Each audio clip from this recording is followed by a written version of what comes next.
ادھر حیدرآباد میں گردنواہ میں بارش جاری ہے۔ نشیب علاقے زیر آب آ گئے ہیں۔ ہمارا رپورٹر الطاف کوٹی اس وقت ہمارے ساتھ موجود ہیں۔ الطاف، بتائیے گئے شہر کی کیا صورتحال دیکھ رہے ہیں آپ؟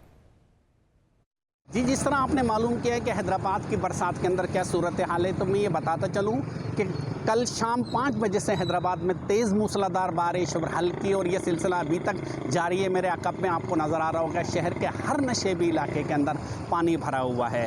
جو ضلع انتظامیہ ہے اس نے جو محکمہ موسمیات کی ایڈوائزری تھی اس کے مطابق حیدرآباد میں ہائی الرٹ جاری کیا تھا اور کہا تھا کہ 24 سے 36 گھنٹوں کے دوران حیدرآباد میں 200 ملی میٹر بارش رہے گی، اس لیے شہری احتیاط برتے۔ ضلع انتظامیہ کا کہنا ہے کہ ہیسکو نے جو بجلی کی گزشتہ جو دنوں بارشوں کے دوران ترسیل جاری رکھی تھی، اس دفعہ ان کی سپلائی کے اندر تعطل ہے، جس کے باعث یہ پانی نظر آ رہا ہو۔ محکمہ موسمیات ہے ان کا یہ کہنا ہے کہ یہ سلسلہ کل آئندہ آنے والے روز تک جاری رہے گا۔ شہریوں کا یہ کہنا ہے کہ بارش کا پانی شہری علاقوں سے نہیں نکالا گیا ہے، جس کے بعد جو شہری ہیں وہ شدید مشکلات کا شکار ہیں۔ آپ کو نظر آ رہا ہوگا کہ اسکوٹر پہ جانے والے، خصوصاً اسکوٹر پہ جانے والے جو شہری ہیں وہ مشکل کے اندر ہیں۔